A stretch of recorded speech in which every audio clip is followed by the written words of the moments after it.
এনসিপির কর্মসূচিকে কেন্দ্র করে হামলা ও সংঘর্ষের ঘটনায় পুরো গোপালগঞ্জ এখন থমথমে। চলছে ২২ ঘন্টার কারফিউ।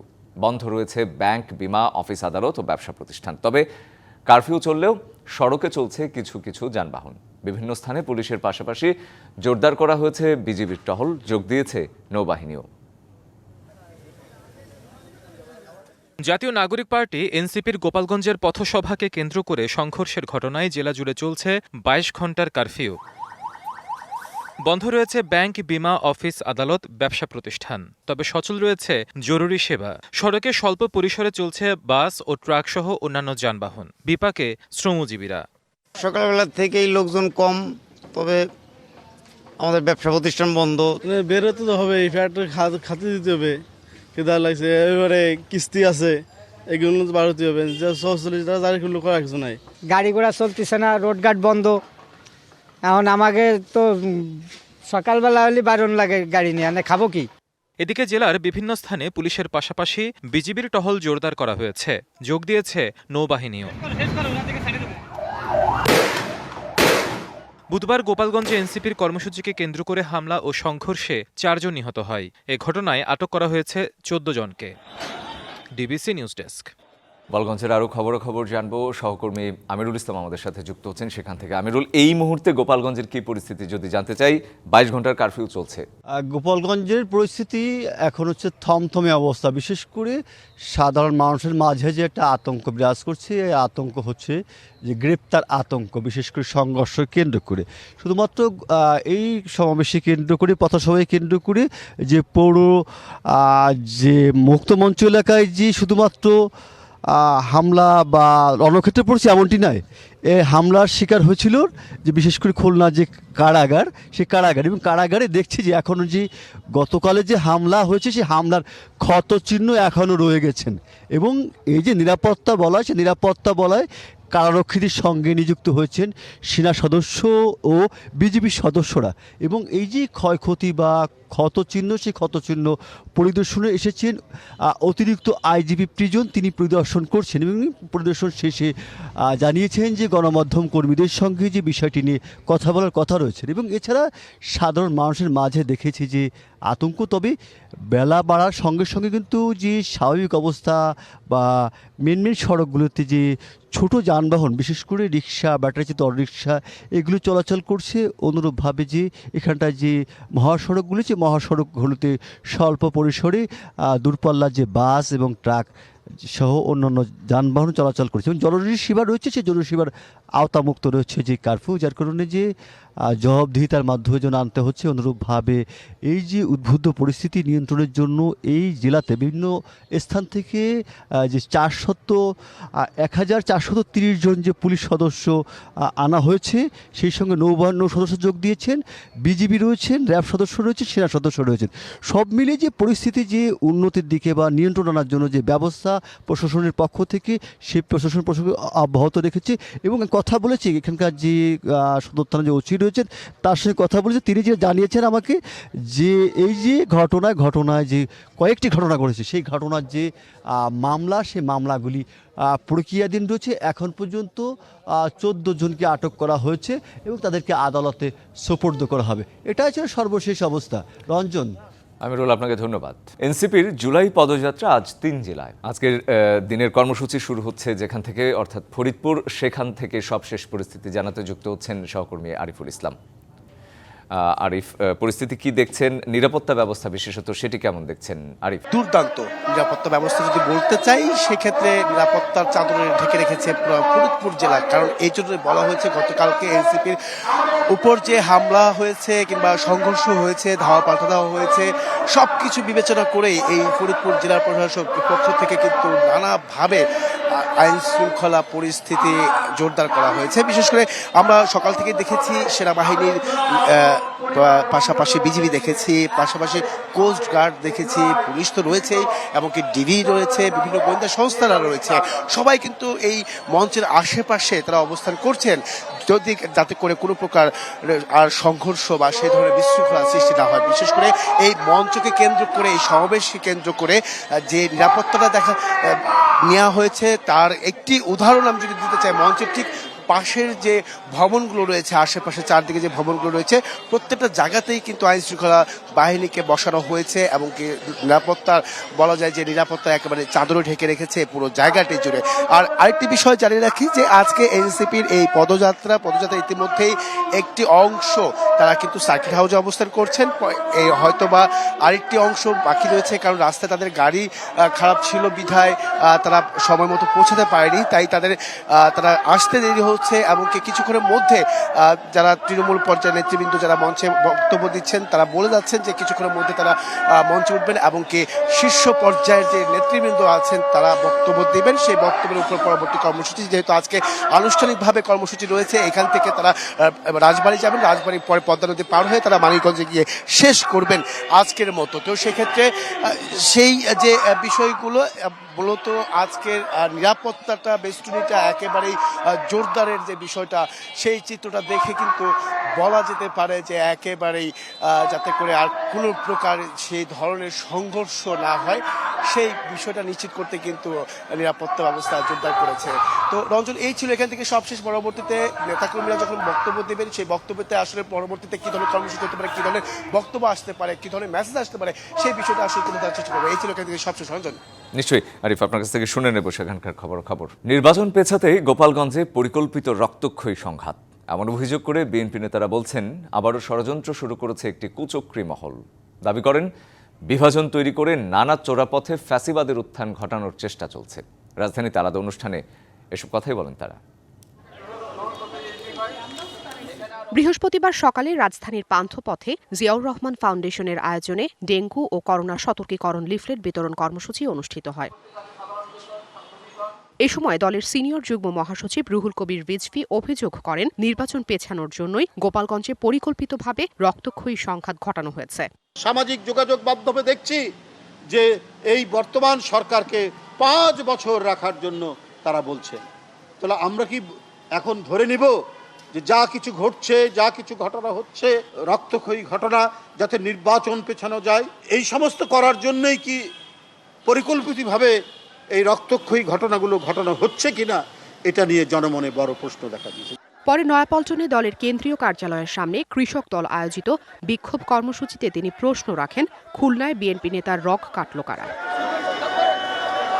জাতীয় প্রেস ক্লাবের অপর এক কর্মসূচিতে দলের ভারপ্রাপ্ত চেয়ারম্যান তারেক রহমানকে নিয়ে কটূক্তির প্রতিবাদে জাসাস আয়োজিত প্রতিবাদ সভায় দলটির আরেক নেতা জয়নুল আবেদিন বলেন, বাংলাদেশের গণতন্ত্রকে হত্যা করার জন্যই রাতের আঁধারে বৈঠক হচ্ছে।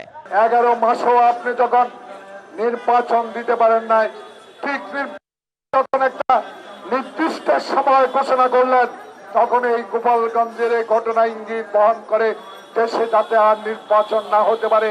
তার দাবি, তারেক রহমানের অবদানের কারণেই আজকের অন্তর্বর্তীকালীন সরকার। বাংলাদেশের রাজনীতিতে Afrin Anwar, DBC news, Dhaka. 21 August grenade হামলা মামলায় তারেক রহমান ও লুৎফুজ্জামান বাবর সহ সব আসামির খালাসের বিরুদ্ধে রাষ্ট্রপক্ষের আপিল শুনানি 24শে জুলাই পর্যন্ত মুলতবি করেছে আদালত। সকালে রাষ্ট্রপক্ষের করা আপিল শুনানি শেষে এই আদেশ দেয় আদালত। আর খালাসের বিরুদ্ধে রাষ্ট্রপক্ষের আপিলে শঙ্কিত হবার কিছু নেই বলে মনে করেন তারেক রহমানের আইনজীবী ব্যারিস্টার কায়সার কামাল।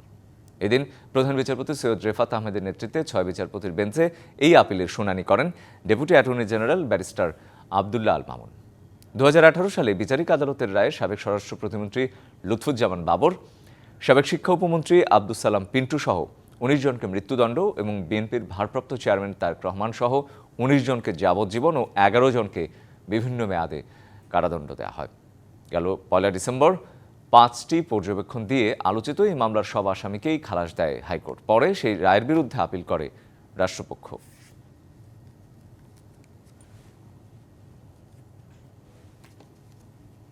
মুফতি হান্নান ছাড়া আরো যাদের স্বীকারোক্তি আছে, এই স্বীকারোক্তি মাননীয় আদালত বলেছেন যে এগুলো আমাদের দেখতে হবে এবং এগুলো আপনি আবার দেখে রেডি হয়ে 24 তারিখে বৃহস্পতিবারে মামলার পরবর্তী শুনানির তারিখ ধার্য করা হয়েছে।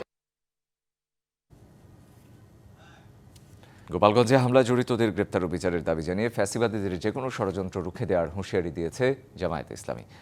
শনিবার রাজধানীর সোহরাওয়ার্দী উদ্যানে জামায়াতের সমাবেশ উপলক্ষে জাতীয় প্রেস ক্লাবে ব্রিফিংয়ে দলের সেক্রেটারি জেনারেল অধ্যাপক মিয়া গোলাম পারোয়ার এই হুঁশিয়ারি দেন। তার অভিযোগ, আইনশৃঙ্খলা বাহিনী নিরাপত্তা দিতে ব্যর্থ হচ্ছে। তিনি জানান, সোহরাওয়ার্দীতে সমাবেশে পিআর পদ্ধতিতে নির্বাচন, লেভেল প্লেইং ফিল্ড, জুলাই গণহত্যার দৃশ্যমান বিচার সহ 7 দফা দাবি তুলে ধরবে জামায়াত। প্রবাসীদের ভোট দেওয়ার ব্যবস্থা করতে সরকারের প্রতি আহ্বানও জানান মিয়া গোলাম পরোয়ার।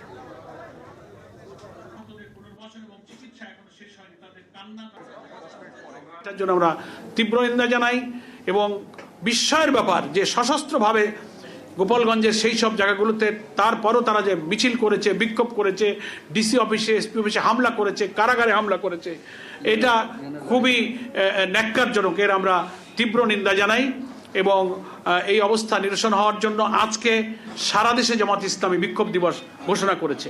পঞ্চগড়ের 2 সীমান্ত দিয়ে 24 জনকে পুশিন করেছে ভারতীয় সীমান্তরক্ষীরা। গভীর রাতে জেলার মালকাডাঙ্গা ও সিংরোড সীমান্ত দিয়ে ঠেলে পাঠানোদের মধ্যে রয়েছে নারী ও শিশু। বর্ডার গার্ড বাংলাদেশ জানায়, রাত 1টার দিকে পঞ্চগড়ের বোদা উপজেলার বর্ষসী ইউনিয়নের মালকাডাঙ্গা সীমান্ত দিয়ে নারী, পুরুষ ও শিশুসহ 17 জনকে পুশিন করে বিএসএফ। এরপর রাত 3টার দিকে সদর উপজেলার চাকলাহাট ইউনিয়নের সিংরোড সীমান্ত দিয়ে নারী, পুরুষ ও শিশুসহ অন্তত 7 জনকে পুশিন করা হয়। ঠেলে পাঠানো সবাইকে আটক করেছে বিজিবি। এরপর উপজেলা নির্বাহী কর্মকর্তার তত্ত্বাবধানে পরিচয় নিশ্চিত করে পরিবারের সদস্যদের কাছে হস্তান্তর করা হবে বলে জানানো হয়েছে। জেলায় জেলায় সংকট আর সমস্যা, তা থেকে উত্তরণে চ্যালেঞ্জ আর সম্ভাবনার কথা তুলে ধরতে চলছে ডিবিসি এক্সপ্রেস। বিশেষ আয়োজনে মতামত থাকছে তৃণমূল থেকে শুরু করে নীতি নির্ধারকদেরও। ডিবিসি এক্সপ্রেস আজ সারাদিন আছে কিশোরগঞ্জ জেলায়। সিএসআরএম ডিবিসি এক্সপ্রেস আজ সারাদিন রয়েছে কিশোরগঞ্জ জেলায় এবং হাওর বেষ্টিত এই অঞ্চলের বিভিন্ন দুর্ভোগ, দুর্দশা এবং সমস্যার কথা আমরা তুলে ধরার চেষ্টা করছি। বর্তমানে আমরা রয়েছি সদরে থানার রোডে, পুরনো থানা রোডে, এবং এখানকার এলাকাবাসী যারা রয়েছেন তাদের কাছ থেকে আসলে আমরা জানতে চাই এখানে যেসব দুর্ভোগ রয়েছে, দুর্দশা রয়েছে সেসব ব্যাপারে। প্রথমেই নগরের কথা যখন আসলে বলা হয়, সরু রাস্তার জন্য আমরা প্রায়শই যানজট দেখছি। কি ধরনের দুর্ভোগ আসলে পোহাতে হচ্ছে? কিশোরগঞ্জ শহর আসলে এখন অটুর শহরে পরিণত হয়েছে। আপনি যাকে জিজ্ঞেস করবেন সবারই একই বক্তব্য যে কিশোরগঞ্জ শহর ধীরে ধীরে অটুর দখলে চলে গিয়েছে। সরু রাস্তা, অপরিকল্পিত রাস্তা, সংকীর্ণ রাস্তা, এই সমস্যাটা আমরা খুব বেশি ফিল করছি যে যদি রাস্তাগুলোর সম্প্রসারণের খুব দ্রুত ব্যবস্থা না নেওয়া হয় তাহলে অচিরেই আমরা কিশোরগঞ্জ শহরকে দেখতে পাবো যে একটা ব্যর্থ নগরীতে পরিণত হয়েছে, চলাচলের অযোগ্য বা বসবাসের অযোগ্য শহর হিসেবে এটা চলে আসবে। তা আমাদের সাধারণ জনগণের আমাদের একটাই প্রত্যাশা, একটাই দাবি, আমরা চাই যত দ্রুত সম্ভব সঠিক পরিকল্পনার মাধ্যমে যেন এই কিশোরগঞ্জ পৌর শহরের রাস্তাগুলোকে সম্প্রসারণ করা হয়। আমরা দেখতে পাচ্ছি যে কিশোরগঞ্জে আসলে শুনছিলাম যে কিশোরগঞ্জের মূল ভোগান্তি কিন্তু একটি সড়ক কেন্দ্রিক এই সদরটি হওয়ার কারণে এই সড়কের ওপর প্রচুর চাপ পড়ছে এবং তার কারণে কিন্তু আমরা বাইপাস সড়ক করারও বিভিন্ন আর্জি আমরা আসলে দেখছি। সড়ক নিয়ে যদি জানতে চাই, প্রচুর অটো চলাফেরা করছে, সমস্যা কতটুকু? আসলে কিশোরগঞ্জের সমস্যা অনেক। আমাদের কিশোরগঞ্জের যে রাস্তাগুলা, সেই রাস্তাগুলা 10 ফুটের ঊর্ধ্বে না, তাও আবার ফুটপাতের দোকানপাট, তারপরে অটো অনেকগুলা। আমরা পুরান থানা থেকে যদি সৈয়দ নজরুল ইসলাম মেডিকেল কলেজে কোনো রুগী নিয়ে যাই, রুগী নিয়ে যে রাস্তা ওঠে 10 মিনিটের রাস্তার মধ্যে আপনার দেখা যেতেছে ঘন্টার ঘন্টা আমাদের জামের মধ্যে আটকে থাকতে হয়। রুগীর অসুস্থতা আরও বেড়ে যায়। এই সদর হাসপাতালেও যদি আমরা পুরান থানা থেকে যাওয়ার চিন্তা করি, অটো রিক্সা বা যানজটের কারণে যাওয়া যায় না। রাস্তার যানজটের ভোগান্তি বাড়ছেই। বারবার বিভিন্ন মাধ্যমে দেখলাম যে তারা মিটিংই করে, তবে এটার উন্নতি আর হয় না, দিন দিন আরও এটা বাড়তেছে। সড়কের আসলে সংকীর্ণ সড়কের কারণে বিভিন্ন সমস্যা হচ্ছে, তবে তাছাড়াও নাগরিক বিভিন্ন অসুবিধার কথা কিন্তু বারংবারই চলে আসে। সড়ক ছাড়া আসলে নরসুন্দর নদীর আমরা দেখতে পেয়েছি, কিন্তু সেখানেও ভরাট, কিন্তু চারপাশে অনেকটাই ভরাট কিংবা কচুরি পানা দিয়ে ভরাট। এছাড়া আসলে আর কোনো দুর্ভোগ আছে কিনা? খুব ছোট। আপনাকে ধন্যবাদ। আসলে আমাদের কিশোরগঞ্জ নরসুন্দর নদী একটি ঐতিহাসিক আমাদের কিশোরগঞ্জের একটি নদী। সেই নদীটাকে আবর্জনার স্তূপ দিয়ে এই নদীটাকে একেবারে ভরাট করা হয়েছে। আমরা বিগত দিনে দেখতে পেয়েছি যে বারবার এটার উন্নয়নমূলক কাজের কথা বলে এটাকে পরিকল্পিতভাবে তারা লুটপাটের একটি আসলে এখানে নরসুন্দর নিয়ে বিভিন্ন ধরনের পরিকল্পনা নেওয়া হলেও কিন্তু ওয়াকওয়ে করার কথা ছিল, সেই ওয়াকওয়ে যেমন হয়নি, তার পাশাপাশি বিভিন্ন জায়গায় কিন্তু নদীর প্রবাহ বন্ধ হয়ে গেছে। CSRM ডিবিসি এক্সপ্রেস আজ সারাদিন থাকবে কিশোরগঞ্জে এবং পরবর্তীতে যুক্ত হয়ে আবারও কোনো দুর্ভোগ দুর্দশার কথা জানাবো। অবরুদ্ধ গাজায় থেমে নেই ইসরায়েলি নারকীয় হামলা আর বর্বরতা। ভূখণ্ডটির বিভিন্ন স্থানে চালানো ইসরায়েলি হামলায় একদিনে নিহত অন্তত 93 জন। এর মধ্যে ত্রাণ নিতে গিয়ে প্রাণ গেল 30 জনের, আহত 250-রও বেশি বেসামরিক নাগরিক। এদিকে গাজা যুদ্ধবিরতি নিয়ে সুখবরের ইঙ্গিত দিলেন মার্কিন প্রেসিডেন্ট ট্রাম্প। ফিলিস্তিনের অবরুদ্ধ গাজায় ইসরায়েলি বাহিনী লাগাতার হামলা চলছেই। দেইর আল বালা এলাকার একটি স্কুলে, মধ্য গাজা সহ বেশ কয়েকটি এলাকায় রাতভর ইসরায়েলি হামলায় হতাহত হয়েছে বেশ কয়েকজন। ফিলিস্তিনের স্বাস্থ্য মন্ত্রণালয় বলছে 24 ঘণ্টায় আহত বহু ফিলিস্তিনিকে হাসপাতালে আনা হয়েছে। অনেক মরদেহ এখনও ধ্বংসস্তূপে চাপা পড়ে আছে, যাদের কাছে উদ্ধারকর্মীরা পৌঁছাতে পারছে না। এছাড়া খান ইউনিসে ত্রাণ নিতে গিয়ে ইসরায়েলি বাহিনীর হামলায় একদিনে বেশ কয়েকজন ফিলিস্তিনি নিহত হয়েছেন। এদিকে ইসরায়েল প্রস্তাবিত গাজার মানবিক স্থানে স্থানান্তরের প্রস্তাব প্রত্যাখ্যান করেছে রাফা থেকে বাস্তুচ্যুত ফিলিস্তিনিরা। ইসরায়েলি সরকার যদি নতুন তাবু শহরে আমাদের স্থানান্তরের চিন্তা করে তা হবে ভয়ঙ্কর। রাফা ছেড়ে কোথাও যাব না, এটাই আমাদের জন্মভূমি। কোনো চাপে আমরা দেশ ত্যাগ করব না। এছাড়া গাজায় যুদ্ধবিরতির আলোচনা ভালোভাবেই এগিয়ে চলছে জানিয়ে মার্কিন প্রেসিডেন্ট ডোনাল্ড ট্রাম্প বলেছেন, শিগগিরই ভালো কোনো খবর আসতে পারে। হোয়াইট হাউসে কাতারের প্রধানমন্ত্রী শেখ মোহাম্মদ বিন আব্দুর রহমান আল থানির সঙ্গে বৈঠকের আগে এসব কথা বলেন ট্রাম্প।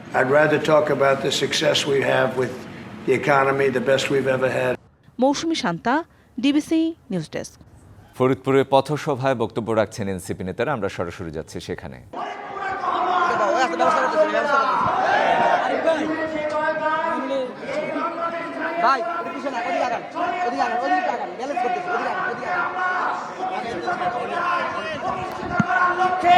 আমরা বলতে চাই, এই ফরিদপুর হবে এনসিপির ঘাটে, এই ফরিদপুর হবে তরুণদের ঘাটে, এই ফরিদপুর হবে যুব শক্তির ঘাটে। এই ফরিদপুরের মধ্যে আমরা নাহিদ ইসলামদেরকে দেখতে চাই। এই ফরিদপুরে জন্ম হবে নাহিদ ইসলামদের, এই ফরিদপুরে জন্ম হবে হাসনাত আব্দুল্লাহ সার্জিস হাসনাতদের। এই ফরিদপুরকে আমরা এনসিপির ঘাঁটি হিসেবে তৈরি করার জন্য যা যা কিছু করা প্রয়োজন আমাদের জীবন দেওয়া হলেও সব কিছু আমরা করবো ইনশাল্লাহ। কে কে রাজি আছেন সবাই হাত উঠান। ইনকিলাব ইনকিলাব, মুজিববাদ মুজিববাদ, ফরিদপুরের মাটি এনসিপির ঘাঁটি, এনসিপির ঘাঁটি, ফরিদপুরের মাটি এনসিপির ঘাঁটি, ফরিদপুরের মাটি এনসিপির ঘাঁটি, ফরিদপুরের মাটি এনসিপির ঘাঁটি, ফরিদপুরের মাটি এনসিপির ঘাঁটি, ফরিদপুরের মাটি এনসিপির ঘাঁটি, ফরিদপুরের মাটি এনসিপির ঘাঁটি। মুজিববাদ মুজিববাদ, মুজিববাদ মুজিববাদ, যুব শক্তি যুব শক্তি, ইনকিলাব জিন্দাবাদ। ধন্যবাদ সবাইকে।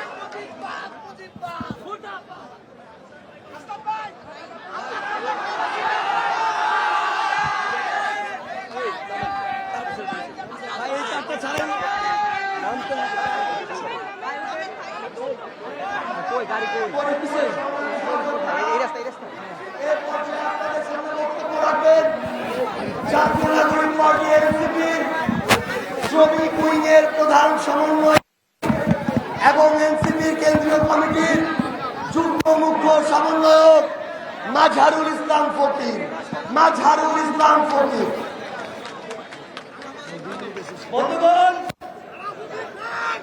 গতকাল গোপালগঞ্জে আমাদের উপর হামলা করে আমাদের এই যে গণজোয়ার, নতুন বাংলাদেশে নতুন রাজনৈতিক বন্দোবস্তের যে বয়ান, নতুন রাজনৈতিক বন্দোবস্তের প্রতিষ্ঠার যে আমাদের লড়াই, সে লড়াইকে নস্যাৎ করতে দিতে গিয়েছিল। কিন্তু আজকের এই ফরিদপুরের জনসমাবেশ প্রমাণ করে এই মুজিববাদীদের চক্রান্ত, এই মুজিববাদীদের ডিবিসি সংবাদে ছিল এখনকার মতো। ডিবিসি নিউজের সংবাদগুলো পড়তে ভিজিট করুন dbcnews.tv। আরও ভিজিট করুন ডিবিসি নিউজের ফেসবুক পেজ এবং ইউটিউব চ্যানেল। সঙ্গে থাকুন।